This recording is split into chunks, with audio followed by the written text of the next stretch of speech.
하나님의 말씀 미가서 5장 1절 말씀만 봉독하겠습니다. 딸 군대여 너는 때를 모을지어다. 그들이 우리를 에워쌌으니 막대기로 이스라엘 재판자의 뺨을 치리로다. 아멘. 딸 군대여 군사적 용어입니다. 예루살렘이 실제적으로 전쟁을 치르고 있는 도시라는 것을 여기서 나타내는데요. 이제 그들이 우리를 에워쌌으니 막대기로 이스라엘 재판자의 뺨을 치리로다. 이것은 결국 침략자가 이스라엘을 침략했다. 이스라엘이 치욕을 당했다. 이것을 말씀합니다. 그래서 결국은 유다 족속 중에 작은 이 이스라엘이 이제 승리를 주실 것이라는 것이 2절 말씀에 나오는데요. 베들레헴 에브라다야 너는 유다 족속 중에 작을지라도 이스라엘을 다스릴 자가 내게서 내게로 나올 것이라. 그의 건보는 상고의 태초에니라. 베들레헴 에브라다. 베들레헴의 옛 이름이 이제 열매를 많이 맺는다는 의미를 갖고 있는데요. 옛성 이름이 에브라다입니다. 그래서 에브라다라는 이름을 첨가했고요. 그래서 이 에브라다는 이제 메시아 왕이 메시아께서 이 땅에 오실 것이다. 유다 족속 중에 작을지라도 천하고 보잘것없는 상태를 나타냅니다. 우리 메시아께서 천한 곳에 태어나셨다는 것을 우리가 알 수가 있습니다. 그래서 예수님은 비천한 자들을 높여주시러 오신 것이고요. 우리를 구원해주시러 오신 것이죠. 예수님이 이 땅에 이제 아주 비천한 곳으로 오셨습니다.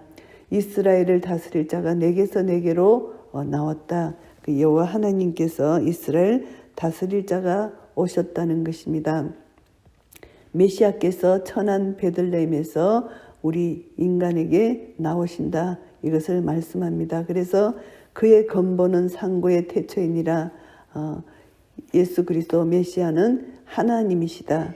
근본 태초시다. 상고시다. 이렇게 말씀하십니다. 옛적부터 건보는 옛적 태초에부터 알파 오메가 되시는 예수 그리스도 하나님을 말씀합니다. 그러므로 임산한 여인이 해산하기까지 그들을 붙여두시겠고 그 후에는 그 형제 남은 자가 이스라엘 자손에게로 돌아오리니 메시아 탄생을 알리는 그런 말씀입니다.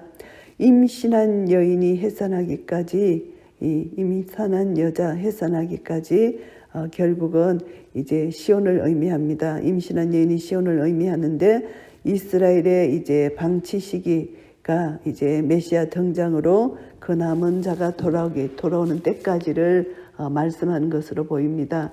이스라엘을 다스리는 자이신 메시아의 보호와 인도 아래에 있는 자들은 이들은 심판을 받았지만 결국은 회복될 것이다. 결국은 미래의 하나님의 백성들은 구원을 받을 것이다. 포로 생활에서 메시아가 도래할 때까지 이들이 그런 어려움을 겪지만 메시아가 오심으로 말미암아 이들은 구원함을 얻을 것이다. 남은 자의 구원이 있을 것이다. 이것을 말씀합니다.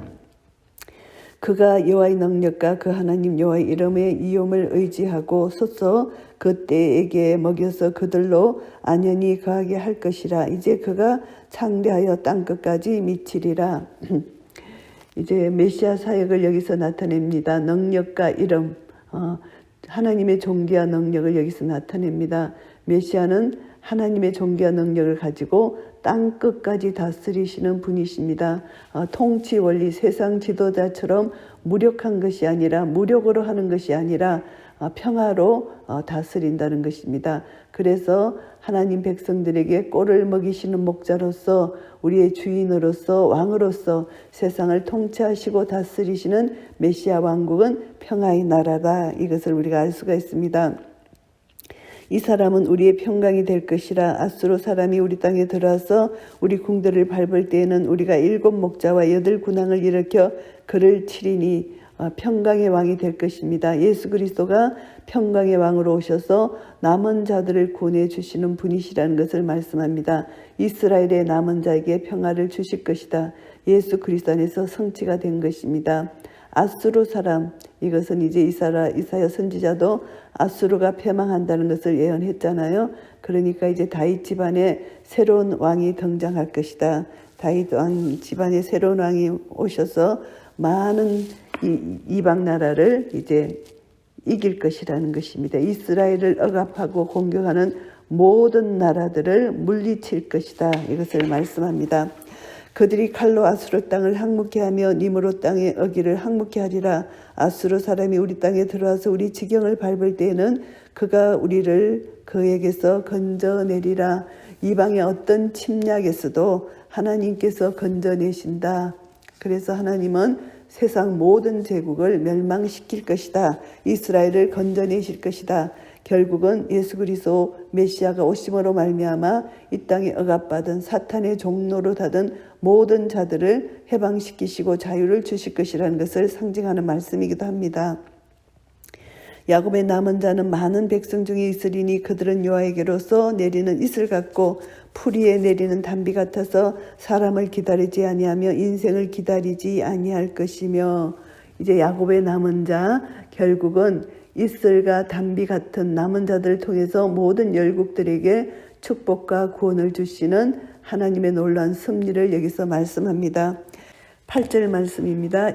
야곱의 남은 자는 열국 중과 여러 백성 중에 있으리니 그들은 수풀의 짐승 중에 사자 같고 양떼 중에 젊은 사자 같아서 만일 지나간 적 밟고 찢으리니 능히 구원할 자가 없을 것이라. 내 손이 내 대적이에 들러서 내 모든 원수를 진멸하기를 바라노라. 야곱의 남은 자, 열국과 관계를 이제 젊은 사자와 양떼로 비유하고 있습니다. 남은 자가 앞절에서는 이슬과 단비로 표현된 것과는 달리 젊은 사자로 이렇게 표현되어 있는데요. 예수님은 하나님의 어린 양으로도 묘사되지만 유다 지파의 사자로도 이렇게 그려지고 있습니다. 그래서 이슬과 단비가 남은 자들에게 여호와로부터 내리는 구원과 축복이 될 수 있었으나 인생을 기대하는 열국에는 심판이 되었던 것처럼 사람을 기대하며 교만한 열국들은 젊은 사자 앞에선 양떼처럼 심판을 당하게 될 것이다. 이것을 말씀하고 있습니다. 여호와께서 가라사대 그날에 이르러는 내가 너의 말을 너의 중에서 멸절하며 너의 병거를 해파하며 너의 산의 성읍들을 멸하며 너의 모든 경관성을 무너뜨릴 것이며, 이제 그날에 이제 자신의 힘과 능력을 의지했던 군대는 파멸될 것이다. 여호와께서 말씀하시는 것입니다. 여호와의 남은 자들에게는 여호와께서는 남은 자들에게 구원과 축복을 주시지만 대적들에게는 분노와 심판을 내릴 것이라는 것을 말씀합니다. 그날에 메시아가 도래하는 날, 그날에는 평화가 임할 것이며 남은 자들은 정결하게 될 것이다. 평화에 의해서 남은 자, 사랑과 평화로 통치받을 것이다.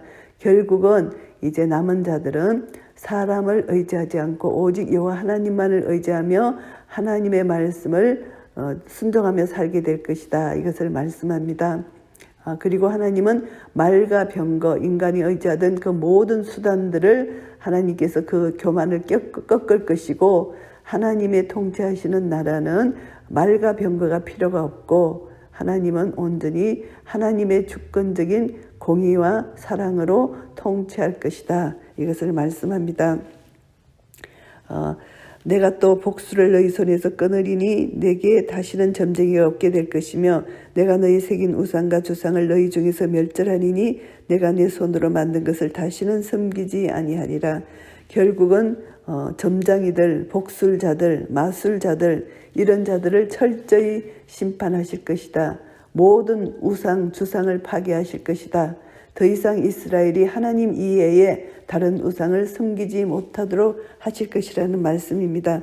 내가 또 너의 아세라 목상을 너희 중에서 빼어버리고 너의 성읍들을 멸할 것이며 내가 또 진노와 분한으로 청종치 아니한 나라에 갚으리라 하셨느니라. 하나님께서는 모든 우상을 멸하시고 이제 아세라 목상을 완전히 파괴하시고 그들이 세웠던 산당 성읍조차 흔적도 없이 해파하실 것이라는 것을 말씀합니다. 하나님의 이 심판은 어떤 개인적인 복수 그런 것이 절대 아니고 하나님의 공의에 따라서 죄의 유무를 판단하신 후에 심판하실 것을 여기서 말씀합니다. 그날에 하나님은 하나님의 명령과 말씀을 따라 살지 아니하는 모든 열국에게 공의로 심판하실 것입니다. 미가서 5장 말씀을 정리하겠습니다. 미래에 나타날 시온의 왕입니다. 1절부터 9절까지 시온을 다스릴 왕이 나타납니다. 이스라엘의 진정한 회복은 메시아를 통해서 이루어지는데요. 이스라엘을 다스릴 자 메시아를 통해서 하나님의 능력과 하나님의 아름다운 이름 니엄을 나타내십니다. 그래서 이 메시아는 하나님과 동등한 권위를 갖고 계시고 메시아를 통해서 이스라엘이 진정한 회복이 임할 것이라는 것을 예언합니다. 그 진정한 회복은 내적 평안과 외적으로는 전쟁에서 구원을 얻는다는 것을 말씀합니다. 결국은 하나님 나라는 사탄과의 전쟁에서 승리하며 하나님은 그의 백성을 구원할 것임을 예표하는 말씀이기도 합니다. 하나님의 남은 자는 세상이 감당치 못할 능력을 소유한 자들입니다. 그래서 이슬 같고 풀에 내리는 단비 같아서 인간의 지혜와 힘을 신뢰하지 않고 오직 하늘로부터 오는 생명력과 지혜로 살아가는 특성을 가진 자들이라는 것을 말씀합니다. 그리고 또 짐승, 양, 이방 나라를 가리키는데 젊은 사자는 야곱의 남은 자를 가리키는데 이방 나라들보다 우세한 힘을 지니고 있어서 적들을 두려움에 떨게 할 것이라 이것을 말씀합니다. 남은 자들은 하나님으로부터 영적 권세를 부여받아서 세상과 사탄을 이길 것을 예고하는 말씀입니다. 10절부터 15절까지는 시온의 성결 작업을 말씀하시는데요. 하나님은 이스라엘이 의지하는 군사력을 멸망시킬 것이라는 것입니다. 말과 병거를 의지하지 말게 하시는 것입니다. 이스라엘 백성들이 아수르의 침략을 피하기 위해서 자신들의 죄를 회개하기보다는 인간적인 방법, 애굽의 원조를 청하고 말과 병거를 의지했잖아요. 그래서 하나님은 이스라엘의 견고한 성들을 전쟁에 필요한 요새들을 하나님 그들이 국력을 가리키는 이 성을 완전히 파괴했습니다. 이들이 하나님을 의지하기보다 군사적으로 그들의 성을 의지했기 때문에 이들의 진정한 의지의 대상은 하나님이시다는 것을 알게 하게 하여 그들이 의지한 모든 것을 하나님이 파괴하게 하셨고요. 그리고 또 하나님은 이스라엘이 의지하고 있는 악한 영의 세력을 멸망시켰습니다. 이들이 마술, 복술, 점쟁이들 이런 모든 것을 우상을 숭배하는 이 모든 것, 마귀와 귀신, 온갖 더러운 영을 물리치시고 사망 권세에서 예수 그리스도가 십자가로 승리하심으로 하나님의 나라가 도래하셨습니다. 그래서 하나님은 이스라엘이 의지하고 있는 우상을 완전히 멸하셨고요. 그리고 이제 오직 하나님만을 의지하도록 이제 말씀해 주고 계시는 것입니다. 이스라엘이 이제 바벨론 침략받을 그 무렵에는 아세라 목상에 숭배하는 우상 숭배가 최고조에 이르렀습니다. 그래서 이제 이스라엘 삶 속에 깊이 영향을 받게 한 이런 모든 우상을 하나님께서 뿌리째 뽑아버리시고 이스라엘 백성들 우상 숭배하는 자들을 심판하셨습니다. 결국은 그 심판을 통해서 바벨론 포로에서 귀환한 이스라엘 백성들이 철저히 회개하고 하나님의 성전을 짓고 이제 하나님을 이제 섬기는 그런 모습을 우리가 역사적으로 성경에서 우리가 발견하게 됩니다.